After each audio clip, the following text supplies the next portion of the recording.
6 अक्टूबर 2022 पापांकुशा एकादशी। इस एकादशी का व्रत करने से आपको हर पाप से मुक्ति मिल जाती है। लेकिन अगर आप इस दिन ये फल चख लेते हैं तो आपके हर काम सिद्ध होते हैं, दुनिया में आपका नाम होता है और आप एक अद्भुत व्यक्तित्व के रूप में निखर कर सारी जमाने के सामने आते हैं। पैसा तो आता ही है, आपके पितृगण भी तृप्त होकर आपको आशीर्वाद देते हैं, क्योंकि एकादशी का व्रत जो पितरों की निर्मित करता है, समर्पित करता है या देता है, उसको पुण्य लाभ मिलता है और उसके घर में कभी भी पितृदोष नहीं होता है। लेकिन एकादशी का व्रत एक ऐसा व्रत है जो आपको लाभ दे सकता है अगर आप इस तरीके से करते हैं। एकादशी के दिन चावल नहीं खाया जाते हैं, आपको पता है। और भी अनेक बहुमूल्य जानकारी आपको मिलने वाली है इस चैनल पर, जिसका नाम है doctor Umashree. Hi everyone, my name is doctor Umashree. मेरे चैनल में आपका स्वागत है। आई होप मेरे सब्सक्राइबर और व्यूवर्स खुशहाल ज़िंदगी बसर कर रहे होंगे। आज मैं देने जा रही हूँ आपको एक अजीब जानकारी, एक फ़ल के बारे में बताने जा रही हूँ। अगर आपको इस दिन ये फल खा लिया तो आपकी ज़िंदगी चमक जाएगी, आपके सितारे बुलंदी पर पहुँच जाएंगे और आप एक अद्भुत व्यक्तित्व के रूप में निखर कर दुनिया के सामने आएंगे। तो वीडियो में बने रहिए अंत तक। अगर आज आपने पहली बार इस चैनल खोला है तो इसको सब्सक्राइब भी कर लीजिए, इससे आपको बहुत लाभ होगा, क्योंकि यहाँ ज्योतिष तंत्र मंत्र से पूजा पाठ, व्रत, उपवास से संबंधित जानकारी अक्सर आपको दी जाती है, डेली दी जाती है। टाइम टू टाइम टॉपिक बदलते रहते हैं, लेकिन आपको चमत्कारिक रूप से लाभ होता है। तो आइए आज का वीडियो शुरू करते हैं, जो आपके बहुत काम का है। वैसे तो 5 अक्टूबर के दोपहर के बाद ही एकादशी का व्रत चालू हो जाएगा, लेकिन उदया तिथि 6 अक्टूबर को होने से यह व्रत 6 अक्टूबर को ही किया जाएगा, क्योंकि उदया तिथि ही हर व्रत उपवास में ग्राही होती है। तो आपको 6 अक्टूबर 2022 को पापांकुशा एकादशी का व्रत करना है।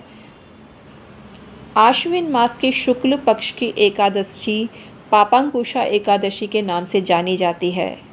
इस दिन भगवान विष्णु का भी पूजन होता है और कृष्ण भगवान की भी पूजा की जाती है। पितृदेव के लिए आप इस दिन कोई क्रिया करते हैं तो आपको बहुत फ़ायदा मिलता है।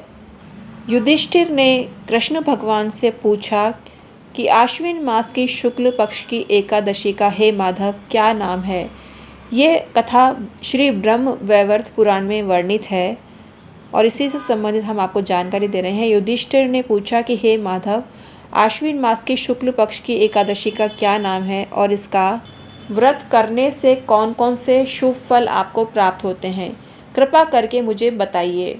श्री कृष्ण ने कहा, हे राजन, आश्विन मास की शुक्ल पक्ष की एकादशी का नाम पापांकुशा है। इस व्रत के करने से मनुष्य के सब पाप नष्ट हो जाते हैं। जो कोई पापी मनुष्य भूल चूक से भी ये व्रत कर लेता है, उसको पाप का फल नहीं भुगतना पड़ता। लेकिन इस दिन जो मनुष्य विष्णु भक्त होकर भी शिव जी की निंदा करता है, या जो शिव भक्त की निंदा करता है, वह नरक का भागीदार होता है। 1 सहस्त्र अश्वमेध यज्ञ और 100 राजसूय यज्ञ के समान इस एकादशी के फल के 16वें हिस्से के बराबर भी नहीं होता है। अर्थात एकादशी के व्रत के समान दूसरा कोई भी व्रत नहीं है। एकादशी के व्रत के समान विश्व में कोई पवित्र तिथि भी नहीं है। जो मनुष्य ये व्रत नहीं करते हैं उनको पाप घेरे रहते हैं। इस एकादशी के व्रत को करने से मनुष्य को स्वस्थ शरीर, अति सुंदर स्त्री, धन धान्य और अंत में स्वर्ग की प्राप्ति होती है 100 साल पूरे होने के बाद। जो भक्तजन इस एकादशी के व्रत में रात्रि जागरण करते हैं, उन्हें बिना रोक टोक के शुभ फल की प्राप्ति होती है। इस उपवास को करने से मनुष्य 10 पीढ़ी का वैभव प्राप्त कर लेता है, 10 पीढ़ी को उद्धार प्राप्त कर लेता है। तो ये पापांकुशा एकादशी के दिन बहुत लाभ होते हैं। जो पुरुष को पापांकुशा एकादशी के दिन स्वर्ण, तिल, भूमि, गौ, जल, अन्न, खड़ाऊ, वस्त्र, छाता आदि वस्तुओं का दान करता है, उसके जीवन में कभी बुरा वक्त नहीं आता है। दरिद्र मनुष्यों को यथाशक्ति दान देकर जो कुछ पुण्य का संचय करता है, उसके जीवन में कोई कष्ट नहीं आते हैं। जो मनुष्य बगीचा, तालाब, धर्मशाला, प्याऊ और अन्य क्षेत्र बनवाते हैं, मतलब अनाज के क्षेत्र बनवाते हैं, उनको ज़बरदस्त फ़ायदा होता है। उनको दीर्घायु मिलती है, धन धान्य से परिपूर्ण होकर सुख भोगते हैं। हे राजन, इन बातों का सारांश ये है कि जो धर्म करने वाले मनुष्य होते हैं उनकी कभी दुर्गति नहीं होती और उन्हें जीवन में सुख ही सुख भोगने पड़ता है। तो ये तो था संक्षेप में विवरण जो भगवान श्री कृष्ण ने युधिष्ठिर जी को समझाया। तो आपको इस दिन दान पुण्य करके फ़ायदा उठाना चाहिए। आइए थंबनेल पर आते हैं। थंबनेल के अनुसार आपको क्या करना चाहिए। हमने एक वीडियो में सभी एकादशियों के नियम कायदे आपको बताए हैं, उनको भी आप चेकआउट कर सकते हैं। लेकिन आज बात हो रही है पापांकुशा एकादशी की। इस दिन समा के चावल से बने पदार्थ आप खाते हैं तो आपको फ़ायदा मिलता है। खीर भी आपको खानी चाहिए। वैसे व्रत उपवास में जो चीज़ें खाई जाती हैं जैसे केला, सेब, अनार, अंगूर, ककड़ी, खरबूजा, गोला, आम, संतरा, फालसे, जामुन, पपीता, अमरूद, खीरा आदि पदार्थ आप ग्रहण करें। किशमिश, बादाम, छुआरे, काजू, पिस्ता, चिलगोजा, अखरोट, मखाने का सेवन करें तो आपको बहुत फ़ायदा मिलता है। दूध से बनी हुई मिठाई आप खाते हैं, आलू, अरई, शकरकंदी, सिंघाड़ा आप खाते हैं या कुट्टू के आटे से बने पदार्थ खाते हैं तो आपको बहुत फ़ायदा मिलता है। समा के चावल की खीर आप खाते हैं, दही आप खाते हैं तो आपको उत्तम फल की प्राप्ति होती है। भगवान को भोग लगाकर ही आपको फलाहार करना चाहिए, तभी आपको फ़ायदा होगा।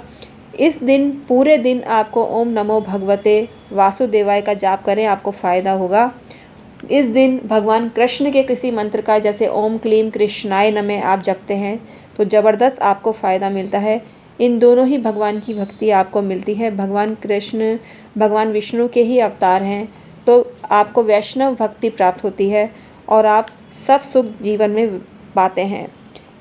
इस दिन आप अगर फालसे का सेवन करते हैं तो आपको ज़बरदस्त फ़ायदा मिलता है। वैसे कोई भी फल आप इस दिन खाते हैं तो ज़बरदस्त आपका मान सम्मान और प्रतिष्ठा दुनिया में फैलती है। तो आज का वीडियो हम समाप्त करते हैं। अगर पसंद आया हो तो लाइक करें और कमेंट सेक्शन में ओम क्लीम कृष्णाय नमः राधे राधे बोलिए और विष्णु भगवान की जय, माता लक्ष्मी की जय बोलें, भगवान गणेश और रिद्धि सिद्धि की भी जय बोलें, आपको ज़बरदस्त फ़ायदा मिलेगा।